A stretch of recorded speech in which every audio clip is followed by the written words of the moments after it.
Good morning. So I am live. I'm here in my studio. Now this video is off the back of this one that I made back in 2021. I made the video, should you buy a digital mixer in 2021?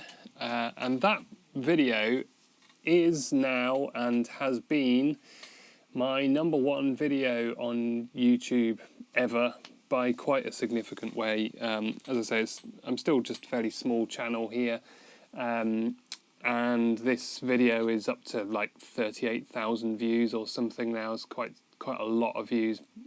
By far the #1 viewed video on this channel, and I don't really know why, but it seems to have really connected with people. So I guess there's a lot of people looking to buy digital mixing desks and asking the question, should they buy a digital mixing desk? And in that video I went through some of the pros and cons of digital mixing desks and whether you should get one or not.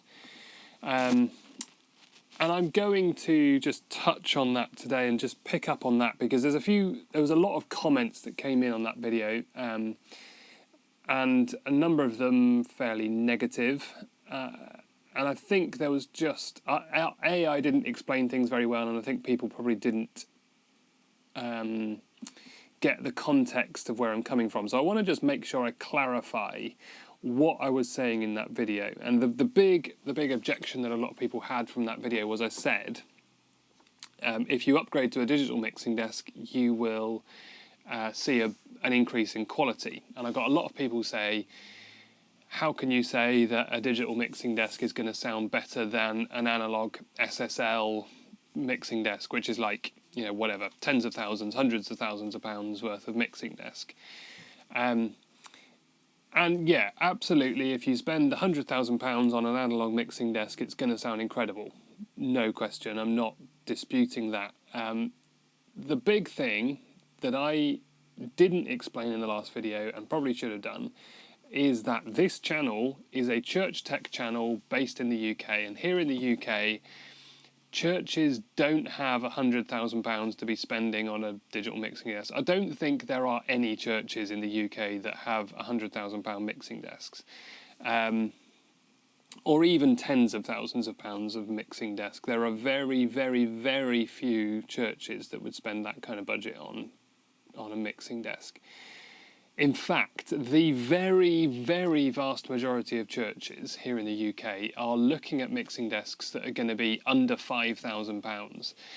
So you've only got a handful of mixing desks that would even be considered here in the UK for a church sound system. So you're looking at things like the Behringer X32, Yamaha TF series, Allen and Heath QU, Allen and Heath SQ, possibly some churches using Soundcraft UI or something like that, or there's the little MKii called the DL series, something like that. I can't quite remember. Something of that sort of nature is the entire extent of what you are very likely to see here in the UK. That we don't really do mixing desks of any higher quality than that, really. There are some churches who are using like a Digico SD series. I don't even know of churches who are using anything higher quality than a Digico SD. Some churches might be using Allen and Heath D Live, or an Advantis maybe, but really the absolute massive majority of churches are going to be mixing desks under £5,000. So your X32s, your QUs, your SQs, TF, that kind of thing. And so really I stick by everything I said in the previous video. The previous video, I've got a few points and we'll run back through them again in a minute. But really they're all very much true. But in terms of the quality thing, the quality I am comparing to is that sub £5,000 mixing desk category. So we're not talking about SSLs, we're not talking about any of those kind of tens of thousands of pounds, £100,000, whatever consoles. We are talking about your Behringer X32, your Yamaha TF, your Allen and Heath QU, SQ kind of consoles. And so in that context,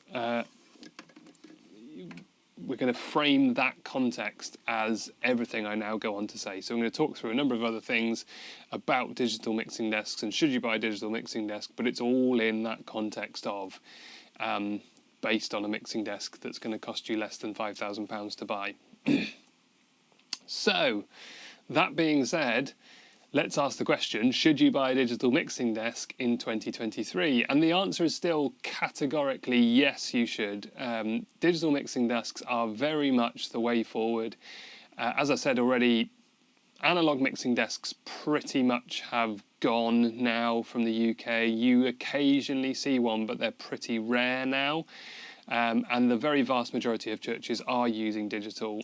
It's generally fairly uncommon that you would still come across an analog desk now.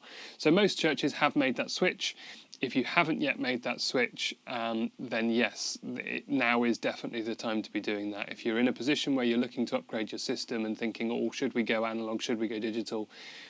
Go digital. Absolutely go digital. There are so many benefits to it, and I've got there were 9 things. How many is 9 fingers? I can't quite remember what that looks like. Nine things that we're going to run through that I covered in the last video, and I'm just going to go back over them again now. 9 reasons why you should buy a digital mixing desk this year if you haven't yet already done so. And the first one, number 1, is audio quality. And as I say, you will definitely see an audio quality increase if you move to a digital mixing desk. And once again, I am framing this in the context of a sub £5,000 digital console. So we're looking at, if you've currently got yourself something like a Yamaha MG series analog desk and you're thinking about moving over to an Allen & Heath QU desk, in that context, you will definitely see an audio quality improvement if you move from analog to digital. Digital is going to sound loads better for you. Now, the only desk I'd say that isn't the case is the Yamaha TF. The Yamaha TF is a horrible console, and I think it sounds absolutely dreadful. So there are some digital mixers that this doesn't hold true for, but for most others, you will absolutely see a sound quality improvement if you move to Allen & Heath QU, Allen & Heath SQ, any of those, Soundcraft UI, any of those will be much, much better than a Yamaha MG, or definitely something like a Behringer Eurodesk or something like that. If you're using one of those, digital is going to be loads better quality. Again, we're talking less than £5,000 consoles. We're talking the kind of perhaps more budget end, but in that context, digital is going to sound generally lots better than analog. Okay, point number 2, why you should upgrade is because you're going to get much greater connectivity. Digital desks give you a lot of flexibility in terms of inputs and outputs. So you will have the ability to be able to send a lot more outputs for things like band monitors. This is where you really notice it. So on an analog desk, generally, you would have probably had, well, even the biggest analog mixing desks might have had 6 aux outputs. It was fairly rare to have more than 6 auxes on an analog desk. As soon as you go to digital, something like the SQ that we've got over here, this console has something like 48 inputs and 24 outputs, or something of that kind of order, and you can configure those however you want to configure them, but you can quite easily have 8 auxes and even up to, I'm just looking what it's got down there, 12 auxes is very, very easy. No problems at all on that. So you can very easily have a band with everybody on in-ears. So if you've got 6 band members on stage, we can quite easily do 6 in-ear monitor mixes and send those to everybody on stage. So you've got an individual monitor mix per person on stage, and those could be stereo mixes if you wanted to. Again, we can touch more on in-ears later on, but yes, loads more outputs, loads more flexibility, and running things like in-ear monitors for every band member on stage is fairly simple and fairly doable now. So very much recommend moving to digital to give yourself that greater level of flexibility, inputs and outputs.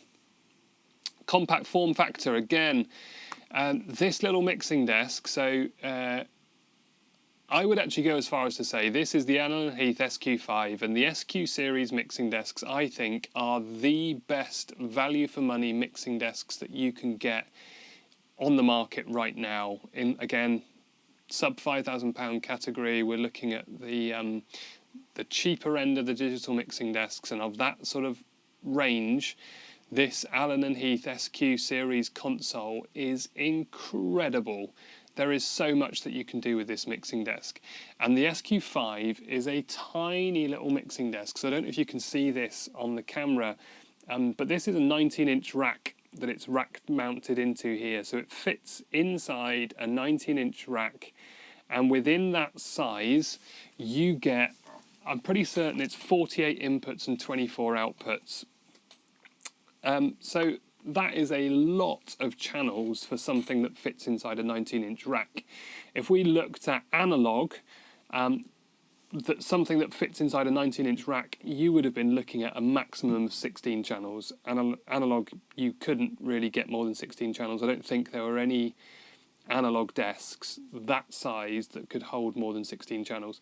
So to go from 16 channels to 48 channels, without taking up any more physical space on the desk, you just can't do it on an analog situation. If you were to get a 48 channel analog desk, it would have been like the size of a car. It would have been absolutely massive. Yeah, form factor, the physical size, the amount of space that a digital desk takes up, generally you're going to save a lot of space by going to digital. You can get something very, very compact, that's very, very powerful, has a lot of channels, a lot of flexibility, a lot of control, great audio quality, and all in a very small package. So if you need to save some space, digital is a really great way to go for that. Flexibility of control. Most digital mixing desks have the ability to be able to control them from an app. So over here on my phone, on my tablet, I have the SQ5 app when it loads. There we go. So this is the app that can control that mixing desk. So if I here, I can slide this fader up and down, and that is moving faders. If I switch to this, you will see this here. So I can take this fader, whoop, whoop, whoop, whoop, whoop, and by magic make it move up and down, all off the iPad. So I can control that mixing desk over there from an iPad. Now the great thing about this for churches is if you have a smaller service, maybe it's like a funeral or something like that, where there's you're going to struggle to get somebody to come in and run the sound system for you. Whoever's leading that service from the front, from the platform, could just have their iPad sat on the lectern, and from there you can mute and unmute and turn faders up and down. I wouldn't want to go too, you wouldn't want to do loads of control. You wouldn't really want to be mixing an entire band from stage from an iPad.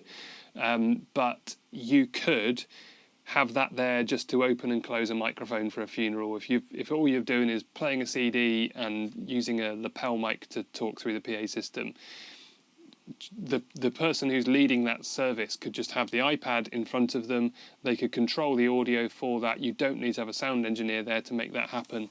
Loads of control options. Works really, really well. There is also the option to run an app for band monitors on stage, so the band can just mix their own in-ears off an app. Again, we'll talk more about that later on, but loads of options for control, and you can have all of those things going at the same time. So you can have an operator running the console with somebody doing the live stream off a tablet, with the band all on their phones controlling their in-ear mixes on their phones. Again, all of that is possible. Loads of options for control with digital. In terms of costs, as I say, we are looking at that £5,000 category, so anything under £5,000. And in that category, you've got a lot of options. There are mixing desks that will range from maybe about £1,000 up to £3,000–4,000, depends a bit on the model. Something like the SQ series is going to be towards the top end of that bracket, so you might be looking 3,000, 4,000-ish pounds depending on the model of the SQ series. But you've basically got a range from about 1,000 up to about 4-ish thousand where you could buy a good number of mixing desks. So you're going to be looking at something in that kind of ballpark. But for that money, you do get a lot for your mixing desk. And as I say, particularly, I really like the SQ mixing desks. At that price point, I really don't think you can beat it.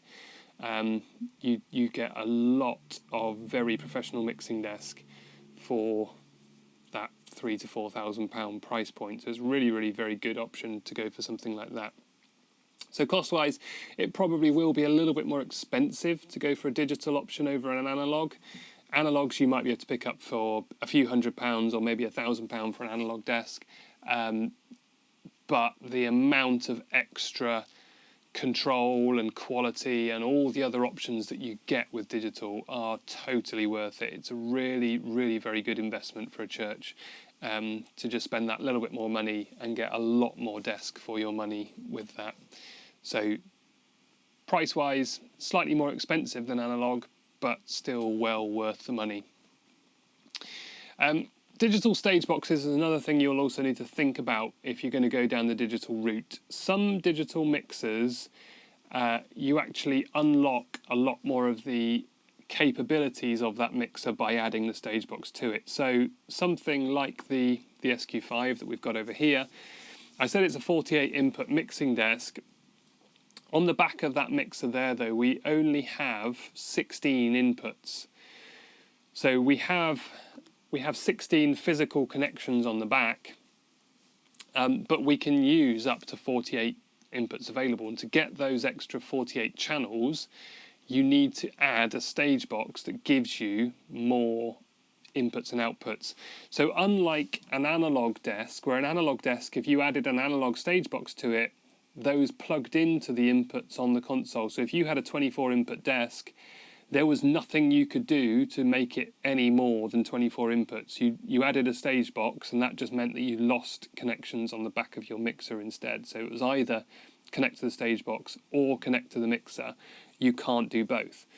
Most of the time with digital, you do both, and it actually increases the capacity of the mixing desk by adding the stage box to it.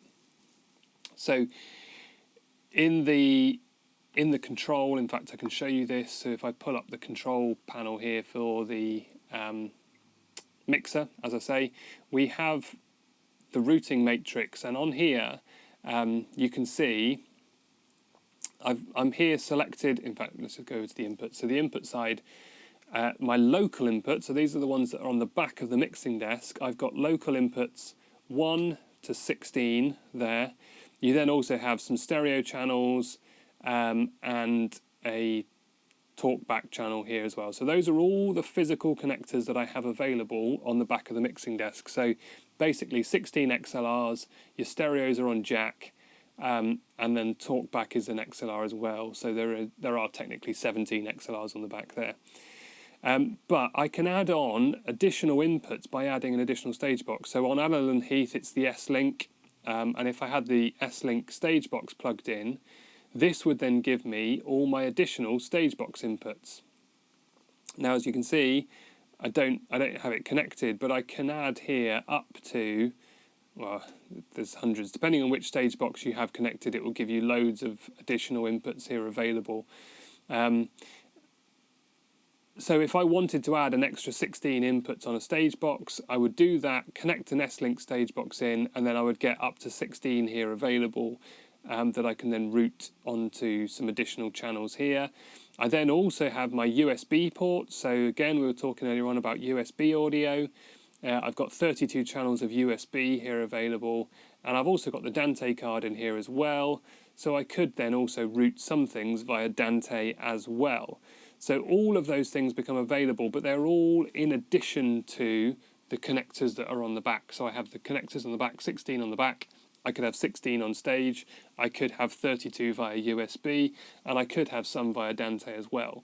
And I can then pick which of those. I've got the ability to take up to 48 of those. Now, any of you who are good at maths, you've probably figured out that if I've got 16 on the back and 16 on stage and 32 via USB and more via Dante, then I've got more than 48 channels of inputs available to me. So I cannot take all of those and connect them all in, but I can pick and choose which of those I want to use. So I could take some of the ones on the back, some from stage, some from USB, some from Dante. Once I hit my 48, I'm out of inputs, but I've got a lot of flexibility as where I can choose to take that audio from. So loads of flexibility, loads of options, loads of connections. One of the things, again, just briefly touched on this, add-on card, so you can add on additional input. So you could take something like Dante or MKii. Sometimes USB cards are included on a mixer. Sometimes they are an add-on card to put the USB card in there. Normally, on the back of a digital mixing desk, you'll have card slots. And you can add a little circuit board, a little connector board that slots into the back of the mixing desk and gives you some form of additional connectivity. So it could be something like Dante. Dante is a digital network audio interface that you can use, so you can plug into that. That can be useful in some instances. As I say, there are others. So there's things like MKii. MKii is another option that could be used. Some consoles will use MKii. So you could get a MKii card that will allow you to connect via MKii to something else. So if you've got something like a if you've got a Digico is the brand I'm thinking of. If you've got a Digico console, Digico typically uses MKii audio out of the back of that. So if you wanted to use something like an Allen & Heath console for monitors with a Digico front of house, you could get the MKii add-on card to slot into the back of there, and then this console could connect to a Digico console, and you could share audio via MKii from one console to another. So there are lots of options as to things that you could do with add-on cards to increase connectivity between different mixing desks. So finally, should you buy a digital mixing desk? Well, as I've said, I think the answer is definitely yes. Digital mixing desks unlock so much more for you, and with this post-COVID, post-pandemic world that we live in, I think online church is something that is here to stay. I think being able to put content online for churches I would say it's a vital thing for churches these days. I think they really need to have something, whether it's live stream or whether it's just recorded content going out after, however you want to do it. I think you need to have something up online. And as soon as we start getting into a world where we need to put content onto the internet, we absolutely need to, we absolutely need to have something digital. We need to have that audio digitized in order to be able to put it online. So digital mixing desks are definitely the way to go.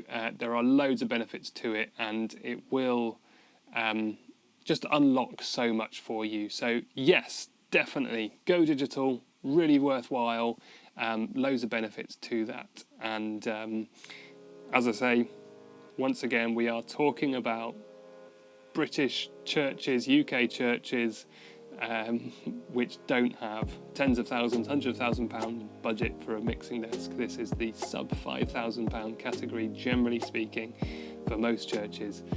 You are going to get a lot of quality benefit from that.